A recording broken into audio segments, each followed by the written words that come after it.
अस्सलाम वालेकुम दोस्तों।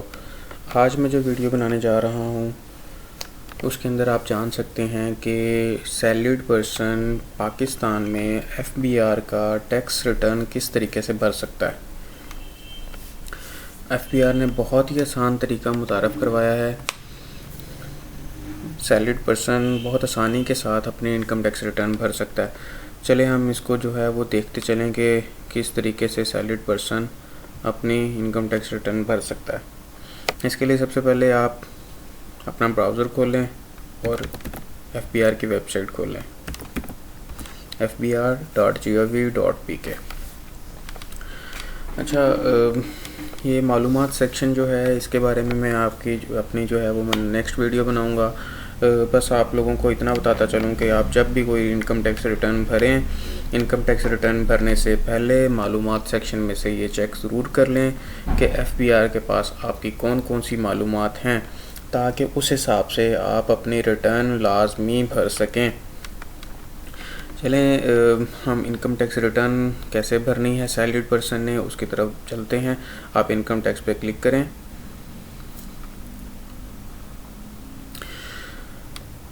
इधर रजिस्ट्रेशन नंबर पे आपने शनाख्ती कार्ड नंबर लिखना है।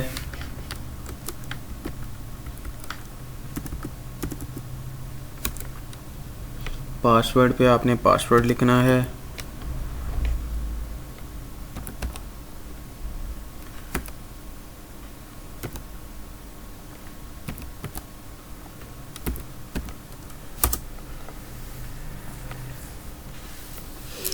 ये देखें, आपने ये आप लॉगिन हो चुके हैं अपने आईडी में, और ये डिक्लेरेशन पे चेक करें, ये एक ब्लिंक कर रहा है। इसका मतलब ये है कि एफबीआर ने कोई चीज़ नई इसके अंदर मुतारफ़ करवाई है। इस आईरस के अंदर हम चेक कर लेते हैं क्या है।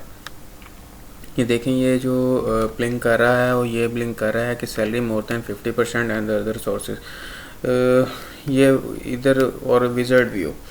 अच्छा, नीचे भी जो लिखा हुआ है वो है salary more than 50% and other sources classic view. ये दोनों से हम अपनी सैलरीड पर्सन जो हैं वो अपनी इनकम टैक्स रिटर्न भर सकते हैं। लेकिन इन दोनों में फ़र्क ये है कि विज़र्ड व्यू में बिल्कुल ले मैन जिसको नहीं पता कि हम मेरी सैलरी किस सेक्शन के थ्रू, मैंने किस सेक्शन में जाके लिखना है, सैलरी पे जो टैक्स कटा है वो किस सेक्शन में जाके लिखना है, जो मेरा बैंक में से टैक्स कटा हुआ है वो मैंने किस सेक्शन में जाके लिखना है, जो मैंने साल में अपने टोकन भरे हैं गाड़ी के वो मैंने किस सेक्शन में जाके उनका टैक्स लिखना है, अगर कोई मैंने गाड़ी नहीं ली है तो मैंने किस सेक्शन में जाके लिखना है। ये सब उन लोगों के लिए जिनको सेक्शंस का नहीं पता, वो विज़र्ड व्यू में जाके आराम से अपनी इनकम टैक्स रिटर्न भर सकते हैं। और नीचे जो क्लासिक व्यू है वो उसी तरीके से, पुराना तरीके से, जिस तरीके से लोग भर रहे हैं, वकीला हजरात भर रहे हैं, टैक्स कंसल्टेंट्स भर रहे हैं, वो उस तरीके से वो क्लासिक व्यू में जाके वो भरते थे। हम विज़र्ड व्यू जो एक लेमैन के लिए बहुत ही आसान एफबीआर ने मुतारफ़ कराया, हम उसकी तरफ चलते हैं। जब इस पर क्लिक करेंगे तो आपके पास ये देखें कि आपके पास दो ऑप्शंस आ रहे हैं। सबसे पहले तो आपने इन दोनों में से एक सेलेक्ट करना है। रेजिडेंट पर्सन वो होते हैं जो पाकिस्तान में रहते हैं, नॉन रेजिडेंट पर्सन वो होते हैं जो पाकिस्तान में नहीं रहते। अच्छा, हम क्योंकि ज़्यादातर लोगों के लिए ज़्यादातर लोग हम पाकिस्तान में ही रहने वाले हैं और अपनी इनकम टैक्स रिटर्न भरनी है, तो हम उसी के मुताबिक जो है वो चलते हैं। रेजिडेंट पे आपने क्लिक करना है और नीचे आपने कंटिन्यू पे क्लिक करना है। अच्छा, ये देखें कि ये जो जितनी चीज़ें हैं, मैं इनमें से जो है अगर मैं हर किसी के बारे में बताने लग जाऊं तो ये जो है वीडियो भी बड़ी हो जाएगी।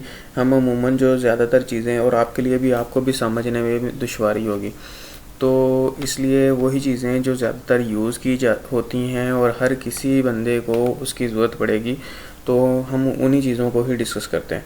मज़ीद किसी बंदे ने अगर कोई इन्फॉर्मेशन लेनी है या कोई जानना चाहता है तो वो मुझे कमेंट सेक्शन के अंदर लिख दे, मैं उसके बारे में उसका रिप्लाई कर दूँगा। अच्छा, एनुअल सैलरी के ऊपर हम क्लिक करते हैं। जो भी आपने पूरे साल के अंदर जुलाई 2018 से लेकर जून 2019 तक जो आप जितना आपने कमाया है सैलरी के थ्रू, आप इधर लिख देंगे। यानी कि एक एग्ज़ाम्पल हम लिख देते हैं कि इस बंदे ने 4,30,000 रुपये कमाया है। आपने एग्जाम्पलरी नहीं लिखना, आपको जो मिली है तनख्वाह आपने वही लिखनी है, ठीक है। Save and back. अच्छा, 4,30,000 रुपये सैलरी के ऊपर जारी बात है कि 4 लाख रुपए से ऊपर जो है उसका टैक्स भी कटा है, तो आपने एनुअल डिडक्शन ऑन सैलरी आपने यहाँ पे लिख देना है, क्लिक करना है। अब ये देखेंगे salary of federal government employ under section 149, अगर कोई फेडरल गवर्नमेंट का एम्प्लॉय है तो वहाँ पे जो उसने टैक्स कटा है वो इधर लिखेगा। प्रोविंशियल गवर्नमेंट का एम्प्लॉय है तो यहाँ लिखेगा। सैलरी ऑफ कॉर्पोरेट सेक्टर, अगर कॉर्पोरेट सेक्टर में वो जॉब करता है तो वो यहाँ लिखेगा। सैलरी ऑफ अदर एम्प्लॉयज़, अगर वो कॉर्पोरेट सेक्टर पे नहीं है, बस कोई एक नॉर्मल सी कंपनी है और वो उसमें से उन्होंने कंपनी ने उसको टैक्स काट के सैलरी दी है तो यहाँ लिखेगा। लिख के मसलन एग्जांपल 4,30,000 रुपये के ऊपर 1,000 रुपये टैक्स बनता है तो हम ये लिख देते हैं। Save and back. अच्छा, हम इधर से कंटिन्यू पे क्लिक करेंगे। पेंशन, अगर कोई बंदा पेंशन आ रहा है, देखें ये अदर सोर्सेज ऑफ इनकम, इसके अंदर अगर उस बंदे की कोई और सोर्सेज भी हैं इनकम के तो हम इधर लिखेंगे पेंशन। अगर किसी की पेंशन आ रही है, एनुटी आ रही है तो हम इधर जाके लिखेंगे चिल्ड्रन बहबूद सर्टिफिकेट। बहबूद सर्टिफिकेट अगर उसने बनवाए हुए हैं तो इधर जाके लिखेंगे। अगर उसने फॉरेन रेमिटेंस उसकी आई हुई है तो हमने इधर जाके लिखना है। हम क्योंकि सैलरीड पर्सन से बात कर रहे हैं और हम सैलरी के रिलेटेड ही अभी हम सिर्फ रिटर्न भर रहे हैं तो हम इनमें से किसी चीज़ पे क्लिक नहीं करते और आगे हम कंटिन्यू पे क्लिक करते हैं। अच्छा, I had tax reduction in credit, tax reduction और क्रेडिट फॉर्म। इसका मतलब ये है कि अगर आपने कोई ज़कात, देखें ज़कात है, अगर आपने कोई ज़कात दी हुई है तो आप इधर ज़कात वाले पोर्शन में जाके आप लिखेंगे, क्योंकि जो आप ज़कात देते हैं वो डायरेक्ट आपकी इनकम में से वो डिडक्ट हो जाती है। एजुकेशनल एक्सपेंसेस हैं तो आप एजुकेशनल एक्सपेंसेस में जाके लिखेंगे, और फुल टाइम टीचर रिसर्चर हैं तो आप इधर जाके लिखेंगे, क्योंकि जो टीचर्स होते हैं, जो रिसर्चर्स होते हैं, उन्होंने जो भी नॉर्मल टैक्स होता है वो उन्होंने पूरा टैक्स नहीं देना होता, उन्होंने हाफ़ टैक्स देना होता है, तो इधर जाके लिखेंगे। और ज़कात के बारे में मैं बताता चलूँ, ज़कात जो है वो अगर आपने अपने किसी रिश्तेदार को दी हुई है जिसका आपके पास कोई प्रॉपर सोर्स या प्रॉपर डॉक्यूमेंट नहीं है तो आप इस ज़कात में वो नहीं लिख सकते। अगर आपने किसी रजिस्टर्ड इदारे को अगर आपने ज़कात दी है तो आप फिर ही जाके आप इधर ज़कात वाले पोर्शन में आप ज़कात लिखेंगे। इधर कंटिन्यू चलते हैं। I had tax deducted from. अब देखें, अगर बैंक में से आपका कोई टैक्स कटा हुआ है, वो किसी भी मद में अगर कटा हुआ है तो वो हम बैंक में जाएंगे, इधर बैंक पे क्लिक करेंगे, देखें वो आगे फर्दर उसकी डिटेल दे रहा है। कैश विड्रॉल पे आपका कितना टैक्स कटा हुआ है, अगर आपने कभी बैंक से ज़्यादा ऐसे पैसे लिए थे 50,000 रुपये से ज़्यादा एक दिन में तो आपका टैक्स कटा होगा। वो आपने इधर जाके जो भी आपको टैक्स सर्टिफिकेट बैंक ने दिया है उसके मुताबिक जो है आप इधर लिख देंगे। बैंकिंग ट्रांजैक्शन के ऊपर अगर कोई टैक्स कटा हुआ है इधर लिख देंगे। Banking transaction other than cash के ऊपर अगर कोई टैक्स सर्टिफिकेट आपको मिला हुआ है बैंक की तरफ से आप इधर जाके लिख देंगे। प्रॉफिट ऑन डेट का मतलब है कि अगर आपने बैंक में सेविंग अकाउंट खुलवाया हुआ है, सेविंग अकाउंट के ऊपर आपको प्रॉफिट भी मिलता है, प्रॉफिट के ऊपर 10% टैक्स भी काटा जाता है, तो यहाँ पे आप लिखेंगे प्रॉफिट लिखेंगे, और जो आपका जो है वो टैक्स कटा हुआ है प्रॉफिट के ऊपर वो आप इधर जाके लिखेंगे। क्रेडिट एंड डेबिट डिडक्शन, आप अगर कभी आपने इंटरनेशनल पेमेंट की है अपने क्रेडिट कार्ड से या डेबिट कार्ड से तो उसके जब आप पेमेंट करते हैं तो विद होल्डिंग टैक्स काटा जाता है बैंक की तरफ से। तो अगर आपने वहाँ पे पेमेंट की है और विद होल्डिंग टैक्स कटा है उसकी भी आप इधर पेमेंट उधर आप लिख सकते हैं कि कितना आप एडवांस में पैसे टैक्स दे चुके हैं। आप इधर कंटिन्यू पे जाएंगे, कंटिन्यू पे जाके I had tax deducted from, bank से है, व्हीकल के थ्रू, यूटिलिटीज़ के थ्रू, प्रॉपर्टी के थ्रू। बैंक के बारे में हम डिस्कस कर चुके हैं। इसी तरीके से व्हीकल के बारे में है, व्हीकल पे अगर आपने ट्रांसफ़र करवाई है उसके ऊपर कोई टैक्स आपका डिडक्ट हुआ है, आपने वो टैक्स दिया है तो आप इधर जाके लिखेंगे। प्राइवेट व्हीकल टोकन टैक्स है, जिस तरह 1000 सीसी से जितनी बड़ी गाड़ियां हैं वो हम उनका हम हर साल टैक्स देते हैं, तो अगर कोई टैक्स है तो हम इधर प्राइवेट व्हीकल टोकन टैक्स में जाके लिखेंगे। अगर कमर्शियल व्हीकल टोकन टैक्स है तो यहाँ पे जाके लिखेंगे। लीजिंग, अगर आपने किसी बैंक में से आपने लीज़ करवाई है गाड़ी, लीजिंग का जो है वो नॉन फाइलर्स ने क्योंकि वो टैक्स देते हैं, तो अगर आपने कोई लीजिंग के ऊपर भी आपने टैक्स दिया हुआ है तो आप इधर जाके लिखेंगे। रजिस्ट्रेशन, आपने गाड़ी की रजिस्ट्रेशन करवाई है नई, तो तब आप यहाँ जाके लिखेंगे। अगर आपने गाड़ी की सेल की है तो आप यहाँ जाके लिखेंगे। कंटिन्यू पे क्लिक करते हैं। अभी देखें यूटिलिटीज़ में अगर आपने कोई टैक्स दिया हुआ है, अगर आपने इलेक्ट्रिसिटी में कोई आपने टैक्स दिया हुआ है तो आप इधर जाके लिखेंगे। सेल फ़ोन पे अगर आपने कोई बिल के ऊपर टैक्स दिया हुआ है तो यहाँ जाके लिखेंगे। टेलीफोन बिल के ऊपर दिया हुआ तो यहाँ जाके लिखेंगे। इंटरनेट बिल पे अगर आपने टैक्स दिया हुआ तो यहाँ जाके लिखेंगे। फ़ोन यूनिट्स के ऊपर दिया हुआ तो यहाँ जाके लिखेंगे। प्रीपेड टेलीफोन कार्ड्स पे लिखेंगे। कोई टैक्स है आपने विद होल्डिंग टैक्स दिया हुआ है। अच्छा, हर किस्म के टैक्स जो हैं वो इसके अंदर नहीं आएंगे। जैसे इलेक्ट्रिसिटी बिल के ऊपर बहुत से टैक्सेस होते हैं, लेकिन आपने इधर जो वो लिखना है वो सिर्फ़ और सिर्फ इनकम टैक्स होगा या विद होल्डिंग टैक्स होगा, वही आप इधर लिखेंगे। इन सब के ऊपर किसी जगह पे किसी के बिल के ऊपर विद होल्डिंग टैक्स लिखा होगा, किसी के साथ इनकम टैक्स लिखा होगा, वो दोनों एक ही चीज़ हैं। अच्छा, कंटिन्यू पे क्लिक करते हैं। आगे आ गया प्रॉपर्टी आपने देखें, कभी आप अगर आप परचेज़ करते हैं, सेल करते हैं, उसके ऊपर आप टैक्स देते हैं। वो आपने अगर परचेज़ की है या सेल की है प्रॉपर्टी, उसके ऊपर अगर आपने टैक्स दिया है तो वो इधर आएगा। Purchase and transfer of immovable property, अगर आपने इमूवेबल प्रॉपर्टी परचेज़ की है या ट्रांसफ़र किया तो उसके यहाँ आएगा। रजिस्ट्रेशन ऑफ इमूवेबल प्रॉपर्टी, अगर आपने ऐसी प्रॉपर्टी जो है वो रजिस्टर्ड करवाई है जो मूव नहीं कर सकती। इमूवेबल प्रॉपर्टी वही होती है जो मूव नहीं कर सकती, उसको हम इमूवेबल प्रॉपर्टी कहते हैं। जैसे घर हो गया, ये इमूवेबल प्रॉपर्टी है आपकी। प्लॉट हो गया, इमूवेबल प्रॉपर्टी है क्योंकि वो एक जगह से दूसरी जगह पे शिफ्ट नहीं की जा सकती। कंटिन्यू। अच्छा, ये देखें, ये मैंने आपको चारों के बारे में बता चुका हूँ। अब हम आगे चलते हैं। अदर टैक्स डिडक्शंस, अगर सुपर टैक्स में आपने कोई टैक्स वगैरह दिया हुआ है तो आप इधर जाके लिखेंगे। मज़ीद जो है सुपर टैक्स के बारे में नहीं बताना चाहता क्योंकि इतना जो सैलरीड पर्सन के रिलेटेड ये इतना पर्टेन नहीं करता। अच्छा, अब जो आगे आ गया final, let's balance your wealth statement. इसके अंदर क्या है कि आपने ये अपनी जो एसेट्स प्लस इनफ्लोज हैं, आउटफ्लोज हैं, ये आपने ये मैच होने चाहिए और इनफ्लोज से मैच होने चाहिए। इनफ्लोज के अंदर आपने तनख्वाह लिखनी है। आपकी तनख्वाह हमने लिखी थी 4,30,000 रुपये। अच्छा, इधर अगर कोई आपकी ऐसी इनकम है जो एग्जेम्प्टेड फ्रॉम टैक्स है, जैसे फॉरेन इनकम है, एग्रीकल्चर इनकम है, वो आप इधर जाके लिखेंगे।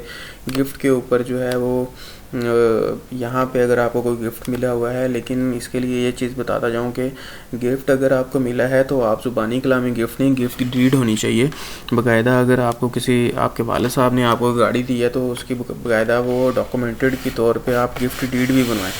लोन अगर लिया हुआ है बैंक से तो वो आप इधर लें, लिखें और बैंक से जो है वो एक सर्टिफिकेट भी बनवा लें। और अगर कोई आपको अदर प्रॉपर्टी, ज्वेलरी आपको मिली है, कुछ आपको कुछ भी इनकमिंग आई है, वो आपने इधर लिख देना है। Save and back. अब इधर देखें, ये रिकनसाइल नहीं है, इनफ्लो है 4,30,000 और इधर है 0। अब ये अनरिकनसाइल है। जब तक ये रेड वाला जो है ग्रीन में और टिक में कन्वर्ट ना हो जाए हम इसको नहीं कर सकते। अब इधर एसेट्स, हम आउटफ्लोज में जाते हैं। आउटफ्लोज में देखें, आपकी जो भी आपके बिल हैं, आपने बिजली का बिल दिया है, गैस का बिल दिया है, टेलीफोन का बिल दिया है, मोबाइल दिया है, ये सारे आपकी यूटिलिटीज़ में आते हैं। आपने जो है वो जो आपके टोटल अखराजात हुए हैं इन चीज़ों के ऊपर आपने ये लिखना है। हम एग्जांपल लिख लेते हैं, 50,000 रुपये आपकी इन सब चीज़ों में हुए हैं। हाउस होल्ड एक्सपेंसेस आपके जो भी घरेलू अखराजात होते हैं आप वो लिखते हैं। हम जो है वो अंदाज़न लिख लेते हैं कि अगर एक बंदे का 20,000 एक महीने का ख़र्चा हुआ है तो 12 महीनों में 2,40,000 रुपया हो गया होगा उसका। अच्छा, एजुकेशनल एक्सपेंस अगर उसके हैं तो ठीक है। इसके अलावा अदर एक्सपेंस छोटे मोटे जो हैं वो लिख लेते हैं हम कि 50,000 रुपये इसके और हो गए एक्सपेंसेस। Save and back. अब ये देखें, आपके इनफ्लोज हैं 4,30,000 रुपये। आपके आउटफ्लोज हैं 3,40,000 रुपये। इसका मतलब है कि आपका अभी तक ये बैलेंस नहीं हुआ। इसका मतलब ये है कि आप के कुछ ना कुछ अभी बाकी जो पैसे हैं वो या तो आपके एसेट्स बने हैं या कोई और किसी जगह पे एडजस्ट होने हैं। तो हम एसेट वाली साइड पे जाते हैं। देखें, अगर तो ये आप पहले साल की ही फिल कर रहे हैं तो आपके जो पिछले एसेट्स हैं, आप इधर प्रीवियस एसेट्स में जाके आप पिछले लिख देंगे। अगर आप पहले ही साल में अगर आप कर रहे हैं तो इधर आप अपना 0 लिख देंगे और करंट एसेट के अंदर आप अपना इधर लिख देंगे। एक मरतबा पहले पीछे जाके चेक कर लेते हैं। इन दोनों में फ़र्क है 90,000 रुपये का। इधर लिख दिया 0 और इधर लिख दिया 90,000 करंट एसेट्स में जाके। अब आप देखें ये रिकनसाइल हो चुका है। इधर भी 4,30,000 आ गया, इधर भी 4,30,000 आ गया। जब तक ये एक जैसी रकम नहीं होगी, बराबर नहीं होगी, आप इसको जो है वो सबमिट नहीं करवा सकते। आप इधर कंटिन्यू पे क्लिक करें। अब ये देखें कि ये हम जो है हमने तकरीबन अपनी रिटर्न भर ली है और जस्ट हमने जो है वो अब कंटिन्यू पे दोबारा क्लिक करेंगे तो ये अब इधर हमें अपनी पिन अपना देना है। पिन दे के हमने वेरीफाई पिन करना है तो हम ये हमारी सबमिट हो जाएगी। तो नाजरीन, ये था जो मैं आपको बताना चाहता था और ये बहुत आसान तरीका है अपनी इनकम टैक्स रिटर्न भरने का। किसी किस्म की आपको कोई भी क्वेरी हो, कुछ भी आपने पूछना चाहते हो तो आप जो है वो पूछ सकते हैं, कमेंट सेक्शन में लिख सकते हैं। अगर आपको मेरी वीडियो ये पसंद आई, आपको ये आपके लिए जो फ़ायदेमंद साबित हुई, तो इस वीडियो को शेयर ज़रूर कीजिए, लाइक ज़रूर कीजिए और मेरे इस चैनल को लाजमी सब्सक्राइब कीजिए, क्योंकि मैं इस तरह की और वीडियोस मैं लाता रहूँगा ताकि आप लोगों को इसका फ़ायदा हो। आप लोगों को अपने छोटे छोटे कामों के लिए वकील के पास जाने की ज़रूरत नहीं है। आप अपनी ख़ुद जो है अपनी रिटर्न सबमिट करवा सकते हैं और टाइमली सबमिट करवा सकते हैं, क्योंकि जब कभी रिटर्न का टाइम आता है तो वकील भी टाइम सही तरीके से नहीं दे रहे होते और जिस तरीके से आप अपनी रिटर्न अच्छे तरीके से भर सकते हैं, कोई भी बंदा अच्छे तरीके से रिटर्न कोई और नहीं भर सकता। मैं जो है जो बंदा मेरे से रिटर्न भी भरवाना चाहता है वो मुझसे प्राइवेट कॉन्टेक्ट भी कर सकता है। उससे जो है वो मैं रिटर्न भी यानी कि रिटर्न भरने की फैसिलिटी भी दे सकता हूँ। जो भी आप लोगों की क्वेरी हो तो आप मुझे कॉन्टेक्ट कर सकते हैं। Thank you so much.